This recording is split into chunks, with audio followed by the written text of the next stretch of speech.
క్రీస్తునాథుని యందు ప్రియ సహోదరి సహోదరులారా, ఈరోజు మనము పునీత ఫుల్బెర్టు వీరిని కొనియాడుతూ ఉన్నాం. వీరు బిషపు, మతసాక్షి, క్రీస్తు శకము 952 నుంచి 1029 వరకు. పునీత ఫుల్బెర్టు గారు ఇటలీ దేశంలో క్రీస్తు శకము 952లో పుట్టారు. పెద్ద చదువుల కోసము ఫ్రాన్సు దేశంలోని రిమ్స్ పట్టణంలో గల బెనడిక్టు మఠాధిపతి అయిన జెర్బోర్టు గారి వద్ద శిష్యునిగా చేరి చదువుకుని గురువయ్యారు. జెర్బోర్టు గారు క్రీస్తు శకము 999లో రెండవ సిల్వెస్టారు పాపుగారిగా ఎన్నికై రోము నగరములో పేతురు సింహాసనాన్ని అధిష్ఠించారు. శ్రీసభను పరిపాలించారు.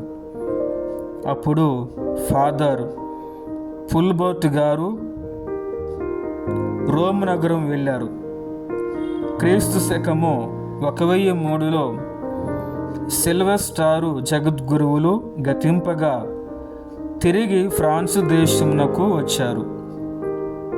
పిమ్మట పునీత ఫుల్బెర్టు గారు ఫ్రాన్సు దేశంలోని చార్టర్స్ పట్టణంలో ఒక గొప్ప కెథీడ్రల్ విద్యాశాలను కట్టించి నడిపించారు. ఉత్తమ విద్యా ప్రమాణాలు గల విద్యాశాలగా తీర్చిదిద్దారు. అందుకే అది ఫ్రాన్సు, జర్మనీ, ఇటలీ, ఇంగ్లాండ్ దేశాల నుండి కూడా పెద్దగా విద్యార్థులను ఆకర్షించింది. ఈ విద్యాశాలకు ఛాన్సలరు అధిపతిగా ఉన్న పునీత ఫుల్బెర్టు గారు విద్యార్థుల పట్ల గొప్ప జ్ఞాని, పండితునిగా పేరుగాంచి అపర సోక్రటీసుగా పిలువబడ్డారు. క్రీస్తు శకము 1007లో పునీత ఫుల్బెర్టు గురువర్యులు చార్టర్సు పట్టణ పీఠాధిపతిగా అభిషిక్తులయ్యారు.